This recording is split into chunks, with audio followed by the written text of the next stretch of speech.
Kaougou, Patel, nationalité burundaise.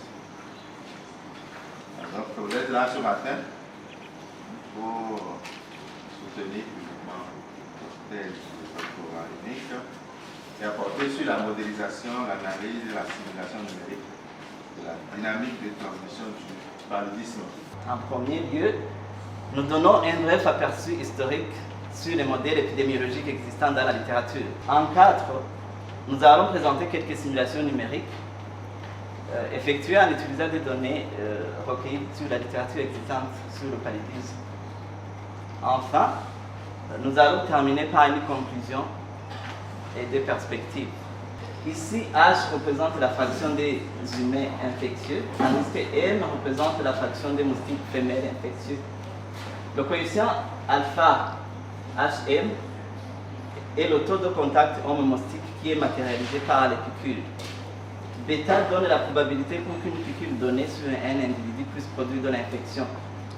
Gamma ici représente le taux de guérison pour les humains, tandis que mi-M représente le taux de mortalité naturelle pour les moustiques. Matin, le jury a délibéré juste son travail.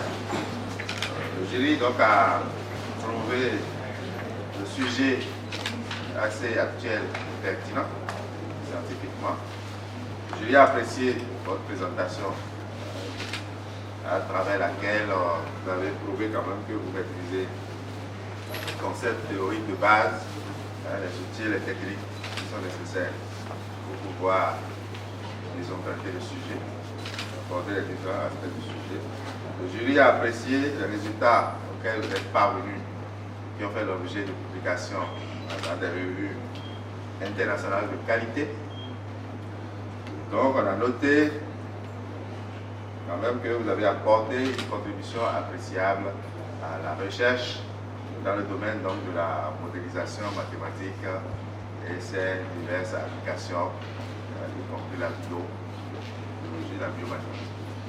Et au vu de tout ça, le jury, à l'unanimité, a accepté votre travail comme une thèse de doctorat unique et vous décerne le grade de docteur de l'Université d'Abomey-Calavi dans la spécialité mathématiques appliquées, l'option modélisation mathématique et application avec la mention très en avant.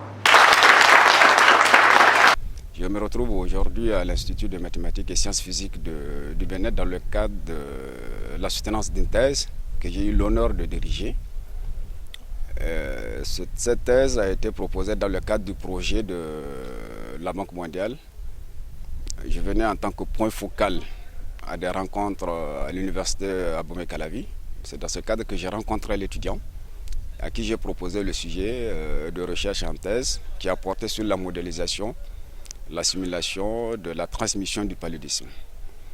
Alors l'objectif était d'écrire des modèles mathématiques permettant de comprendre la dynamique, la transmission et voir si on peut agir pour aider les politiques à éradiquer cette maladie qui fait des dégâts dans nos pays africains, les pays en voie de développement, notamment les zones endémiques telles que le Burundi dont l'étudiant est originaire.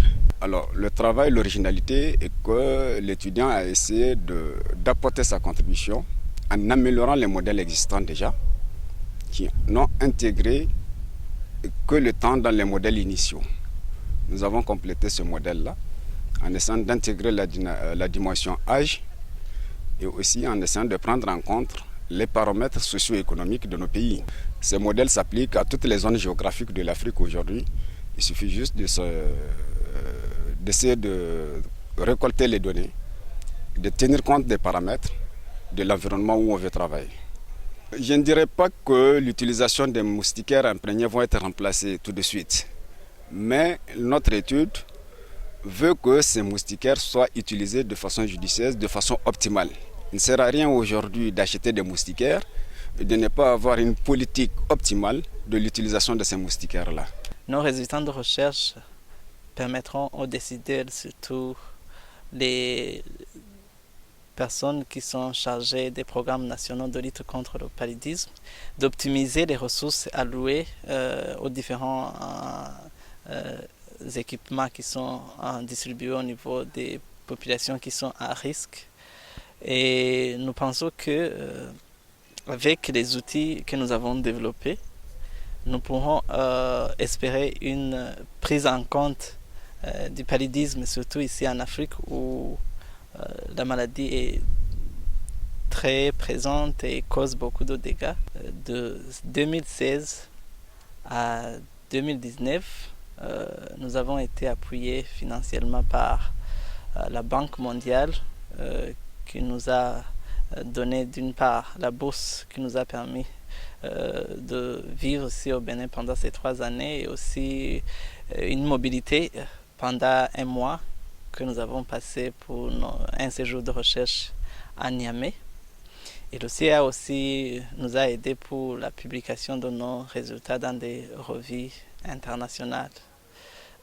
C'est un sentiment de remerciement envers d'abord l'IMSP et plus particulièrement au projet Banque mondiale de ce soutien financier que nous avons bénéficié pendant notre temps de recherche.